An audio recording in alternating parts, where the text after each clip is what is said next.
بسم اللہ الرحمن الرحیم۔ السلام علیکم ناظرین اکرام، اینڈ آف ٹائم سیریز میں خوش آمدید۔ ناظرین، تاریخ انسانی میں القدس، جسے آج یروشلم کہا جاتا ہے، ایک واحد شہر ہے جو دنیا میں موجود 3 سب سے بڑے مذاہب یعنی مسلمان، عیسائی اور یہودیوں کے لیے مذہبی لحاظ سے انتہائی اہمیت کا حامل ہے۔ اس شہر کی تاریخ بہت پرانی ہے اور کئی مرتبہ اس پر حملے بھی ہوئے۔ پہلی بار یہ شہر حضرت داؤد علیہ السلام، جو اللہ کے ایک جلیل القدر پیغمبر تھے، ان کے دور میں تعمیر ہوا۔ ان کا نام قرآن کریم میں 16 مرتبہ آیا ہے اور وہ اللہ کے پہلے پیغمبر تھے جنہیں بنی اسرائیل کی بادشاہی عطا کی گئی۔ ناظرین، تابوت سکینہ کے بارے میں جاننے کے لیے ہمیں تاریخ میں بہت پیچھے جانا پڑے گا۔ تابوت سکینہ ایک لکڑی کا بنا ہوا صندوق تھا جو حضرت آدم علیہ السلام پر اللہ تعالیٰ کی طرف سے نازل ہوا تھا اور پھر ان کے بعد بطور وراثت ان کی اولاد کو ملتا رہا، یہاں تک کہ یہ حضرت یعقوب علیہ السلام کو ملا، جنہیں اسرائیل بھی کہا جاتا ہے، اور آپ علیہ السلام کی اولاد کو بنی اسرائیل کہا جاتا ہے، اور یوں یہ بطور وراثت حضرت موسیٰ علیہ السلام تک پہنچا۔ ناظرین، قصص الانبیاء کے مطابق اس صندوق یعنی تابوت سکینہ میں تورات کا اصل نسخہ، پتھر کی 2 تختیاں جو طور سینا پر حضرت موسیٰ علیہ السلام کو اللہ تعالیٰ کی طرف سے عطا کی گئی تھی، وہ شامل ہے، اور اس میں حضرت موسیٰ علیہ السلام اور حضرت ہارون علیہ السلام کا عصا مبارک اور پیراہن یعنی کہ لباس، اور اس کے علاوہ من و سلوہ کا کچھ حصہ ایک برتن میں محفوظ ہے۔ حضرت داؤد علیہ السلام نے یروشلم شہر کی بنیاد رکھ کر تابوت سکینہ کی حفاظت کے لیے وہاں ایک محل یا ہیکل تعمیر کرنا شروع کیا۔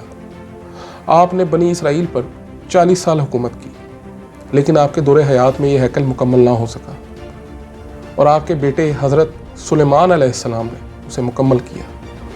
اسی وجہ سے اسے ہیکل سلیمانی یا کنگ سولومن ٹیمپل یا فرسٹ ٹیمپل بھی کہا جاتا ہے۔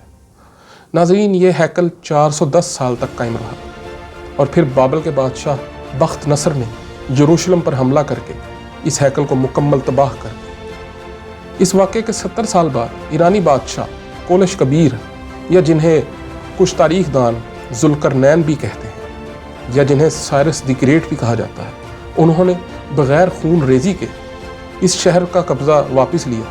اس کے بعد یہودیوں نے ہیکل سلیمانی کو دوبارہ تعمیر کرنا شروع کیا، لیکن یہ تعمیر بھی 430 سال تک قائم رہ سکی۔ لہٰذا 70 عیسوی میں رومن حکمران ٹائٹس نے یروشلم پر حملہ کر کے اس ہیکل کو دوبارہ تباہ کر دیا، اور اس کی ایک ہی دیوار اس تباہی میں بچ گئی جو کہ آج بھی موجود ہے، اور یہودی اس دیوار کے سامنے کھڑے ہو کر اپنی عبادات کرتے ہیں، جسے دیوار گریہ یا ویلنگ وال کہتے ہیں۔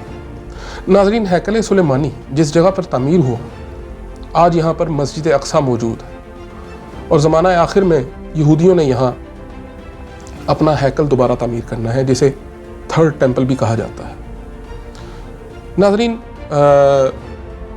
دجال کی آمد سے قبل یہ جو ہیکل ہے اس کو بنایا جائے گا، کیونکہ یہودی دجال کو اس ہیکل میں لے جا کر تخت سلیمانی پر بٹھا کر اس کی تاج پوشی کریں گے۔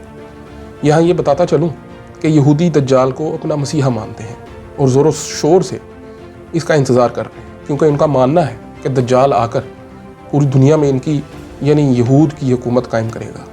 یہی وجہ ہے کہ آج مختلف حربوں سے مسجد اقصیٰ کو گرانے کی کوشش کی جا رہی ہے، اور اس کے نیچے زمین میں بڑے پیمانے پر سرنگیں کھودی جا رہی ہیں، اور اس مسجد کی بنیادوں کو کھوکھلا کیا جا رہا ہے تاکہ کسی طرح یہ خود بخود گر جائے۔ اب تک کے لیے اتنا ہی، آپ سے ملاقات ہوگی اگلی قسط میں، تب تک کے لیے اپنا خیال رکھیے گا۔ اللہ حافظ ناصر۔